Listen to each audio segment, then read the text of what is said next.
मुझको हाले लूं तेरी बलाए। तू ही है मेरी जन्नत, तू ही तो मेरी दुआएं। अस्सलाम वालेकुम फ्रेंड्स, कैसे हैं आप सब। उम्मीद करती हूँ कि आप सब ठीक ठाक होंगे। मैं हूँ तानिया और आप देख रहे हैं दानी और तानी चैनल।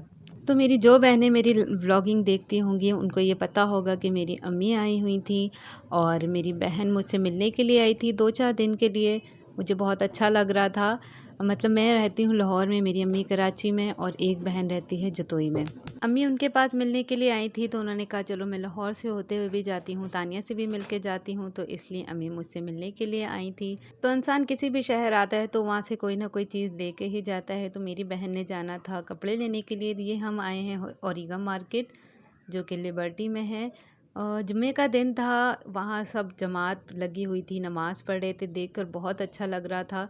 लेकिन हमने जाना भी था, इस टाइम पे हमें निकलना मजबूरी थी। पहले बेटी को लिया, फिर हस्बैंड को ऑफ़िस से लिया और उसके बाद हम लोग यहाँ मार्केट में आ गए क्योंकि अम्मी लोगों ने वापस जाना था।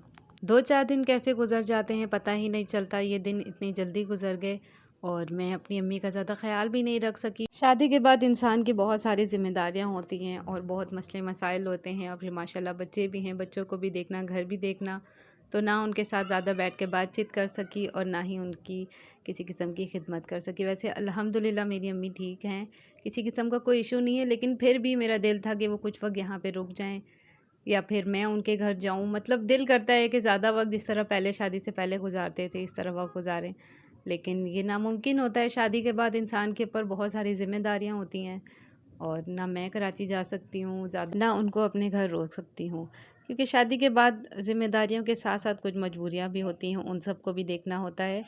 जिसके साथ जो गुज़रा हो उसी को पता होता है। अल्हम्दुलिल्लाह किसी चीज़ की कमी नहीं है, लेकिन फिर भी कुछ चीज़ें ऐसी होती हैं जो शेयर नहीं की जाती। मैं काफ़ी उदास थी, वहाँ बैठे हुए बच्चों को देख रही थी। अम्मी लोग सेकंड फ्लोर पर अम्मी मेरी बैठी हुई थी क्योंकि वो सीढ़ियाँ नहीं चढ़ सकती हैं इतनी ज़्यादा, तो वो सेकंड फ्लोर पर बैठी हुई थी और मैं यहाँ ऊपर बच्चों के पास बैठी हुई इनको देख रही थी। और काफ़ी अच्छा होटल था, ऊपर खाली खाली ही था बिल्कुल। ये अब हम लोग खाना पीना खाकर अब हम जा रहे हैं वापस और ये मेरे बच्चे भी बहुत ज़्यादा खुश हैं। शायद मेरी आवाज़ से भी आप लोग को अंदाज़ा हो कि आज भी मैं थोड़ी उदास सी हूँ। यहाँ हम सीढ़ियों से नीचे उतर रहे थे तो मैं अपनी अम्मी के पीछे पीछे चल रही थी। वक्त कैसे गुजरता है पता ही नहीं चलता। यही थी जिन्होंने हम माशाल्लाह हम 11 बहन भाइयों को अम्मी ने संभाला और आज वो सही से चल नहीं पा रही हैं, लेकिन अल्हम्दुलिल्लाह बिल्कुल ठीक हैं और बहुत अच्छा वक्त अम्मी ने गुजारा है अपना। हर कोई हमारी माँ की और हमारे अब्बू की तारीफ़ ही करता है। पीछे चलने का मकसद मेरा ये था कि मैं इंशाल्लाह अपनी अम्मी के नक्शे कदम पे चलूँगी, अपने शौहर का हमेशा साथ दूँगी, बच्चों का ख्याल रखूँगी। और हम सारी बहनों की ज़्यादातर आदत हमारी अम्मी पे ही गई है, हम अपने से ज़्यादा पहले अपने बच्चों का ख्याल करते हैं। खैर शाम हुई, अम्मी लोग चले गए और जैसे ही वो लोग निकले हैं तो बारिश शुरू हो गई और बारिश इतनी तेज़ थी कि आप देख के अंदाज़ा लगा सकते हैं। मेरे हस्बैंड वीडियो बना रहे थे और मुझे ये बोल रहे थे कि देखो तुम रो रही हो और साथ आसमान भी रो रहा है, ना रो, तुम इंटरनेट पे उनसे बात कर सकती हो, वीडियो कॉल पे बात कर सकती हो, आजकल वो दौर नहीं है। और वो मुझे बहला रहे थे कि चलो मैं तुम्हें आइसक्रीम खिला के लाता हूँ। बहुत सपोर्ट करते हैं, मेरा बहुत ख्याल करते हैं। खैर मैं गई तो नहीं क्योंकि मुझे भी बच्ची थोड़ी इतनी ज़्यादा बारिश हो रही थी।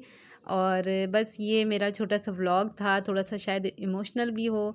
तो फ्रेंड्स मेरे डेली व्लॉग आते हैं, अगर आपको ये वीडियो अच्छी लगी हो तो इसको लाइक कीजिएगा, चैनल को सब्सक्राइब कर लीजिएगा। अल्लाह हाफ़िज़।